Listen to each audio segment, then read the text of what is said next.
Selamat pagi Bu Davina, di sini kelompok kami akan menjelaskan tentang proyek UTS yang telah kami buat. Proyek yang kami buat yaitu mobile banking. Kelompok kami terdiri dari 4 orang, yang pertama ada Samuel Niko, Satria Widura, Alvin Esley, dan saya sendiri Kevin Gabriel.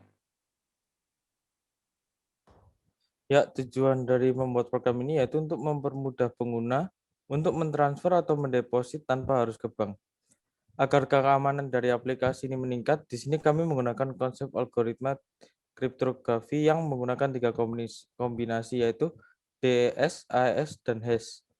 Dengan menggunakan konsep algoritma kriptografi, data yang dikirim akan diubah menjadi sebuah kode. Lalu, data yang dikirimkan tidak dapat dengan mudah dibaca oleh pihak lain. Untuk mengubah kode yang tadi dikirimkan, diperlukan key untuk mengubahnya kembali menjadi data. Konsep ini membuat value dari data tersebut jadi lebih aman dari peretas atau hacker. Ya, deskripsi. Sistem yang kami buat adalah sistem mobile banking. Dalam sistem ini kami melibatkan admin dan nasabah. Dan aplikasi ini dibuat dalam bahasa C# dan menggunakan PHP MyAdmin SQL untuk menyimpan database user dan transaksi yang terjadi antar user atau nasabah. Program ini memakai tiga kombinasi algoritma, yaitu yang pertama adalah hash. Hash adalah suatu kode dari hasil enkripsi yang umumnya terdiri dari huruf maupun angka yang acak. Yang kedua yaitu AES, merupakan algoritma kriptografi yang dapat digunakan untuk mengamankan data. Yang ketiga yaitu DES adalah salah satu metode penyandian dengan sistem blok zipper, yaitu sistem penyandian yang pengacakannya dilakukan secara blok demi blok dengan blok input 64 bit dan menghasilkan output yang juga per bloknya yaitu 64 bit. Algoritma yang digunakan adalah kunci simetris dengan panjang kunci 64 bit. Ya, ini adalah blok diagram dari kelompok kami. Yang pertama, sender akan mengirimkan plain text yang kemudian akan diproses ke AES, dienkripsi ke AES dengan menggunakan kunci yang telah dibuat oleh hash. Di hash sendiri di sini sudah dibuatkan key. Kelompok kami menggunakan key project UTS. Dari key project UTS akan dikompil oleh hash menjadi key yang akan digunakan oleh AES dan DES. Setelah dienkrip, semua data akan disimpan dalam database dalam bentuk enkripsian. Jika receiver atau sender ingin melihat datanya kembali, dia bisa sistem akan melakukan decrypt dengan menggunakan key yang sudah dikompil dari hash tadi, akan melalui decrypt dari pertama ke DES, kemudian akan diproses lagi ke AES dan akan menjadi kembali plain text. Ini adalah flowchart dari aplikasi kami. Yang pertama, start. Setelah start, user jika belum memiliki akun akan register terlebih dahulu dengan menyebutkan nama, username, dan password.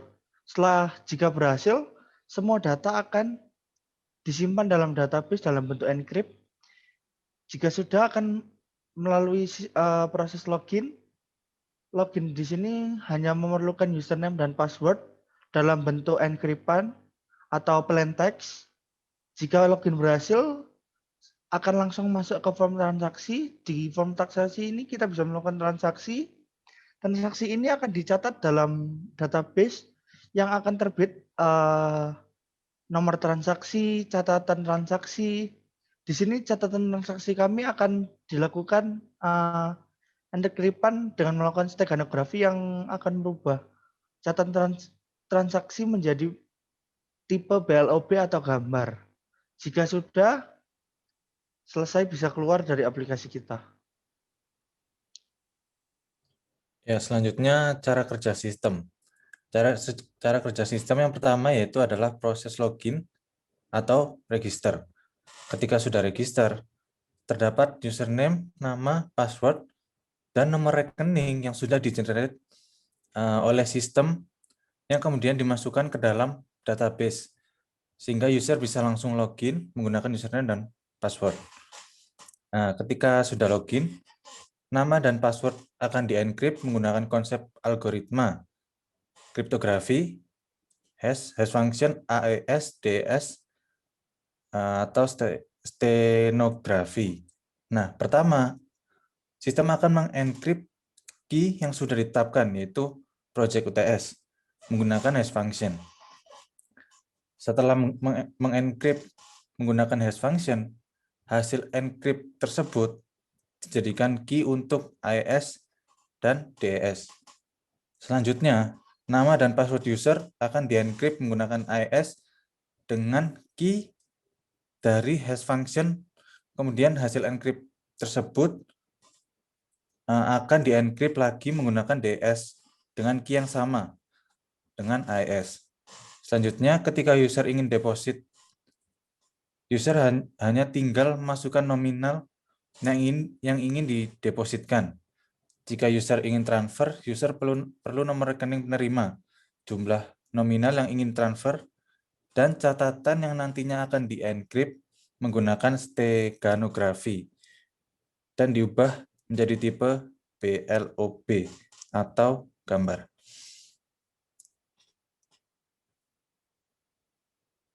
Ya, selanjutnya ini UI aplikasi dari kelompok kami ya.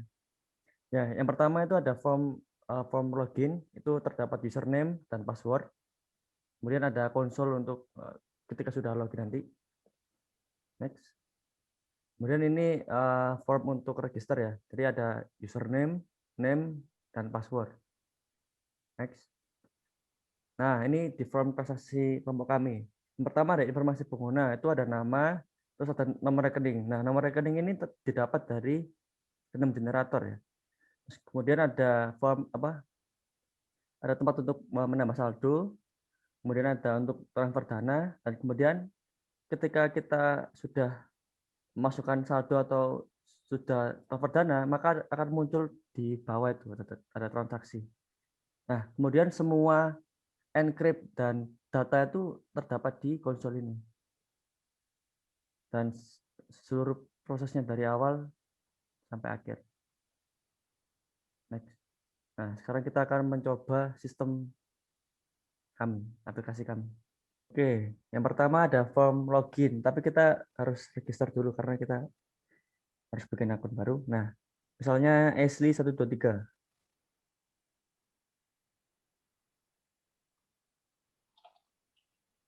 Kemudian name-nya Alvin Ashley gitu Pak ya.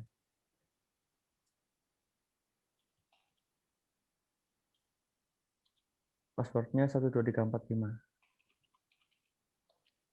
Nah, register. Nah, kemudian kita akan login, username tadi itu Ashley 1234. Passwordnya 12345. Nah, login. Ini adalah form transaksi kami. Ya, oke, ini adalah form transaksi. Yang pertama, saya akan menjelaskan tentang nomor rekening akan didapatnya dari mana. Nomor rekening ini di random dari angka 0 sampai 9, yang setiap angkanya akan berbeda setiap usernya. Di sini ada informasi pengguna yang berisikan nama, nomor rekening, dan saldo kita. Keluar ini untuk logout dari akun kita. Di sini ada tambah saldo. Misalnya kita mau menambahkan saldo 5 juta. Oke, kita proses. Saldonya sudah sukses. Nah, di sini kita bisa melakukan transfer ke rekening orang. Kita jadi membutuhkan rekening orang ya. Kita bisa dapatnya dari database. Misalnya kita mau pakai datanya siapa? Leker ya. Misalnya datanya Leker.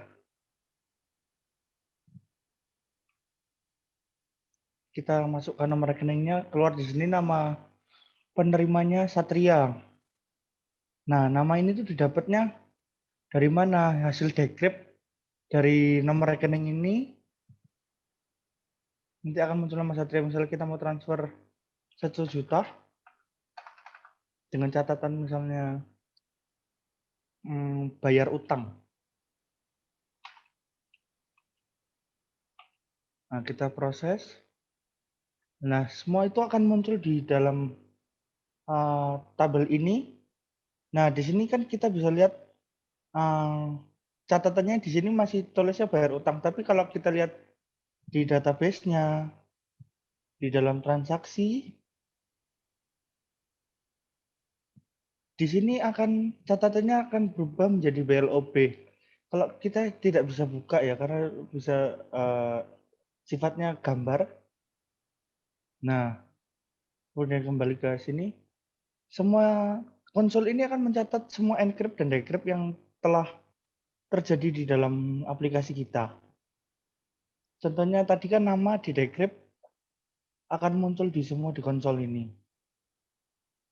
Dan yang disimpan di dalam database itu user berupa decrypt. Jadi tidak semua orang bisa membuka database dari aplikasi kita.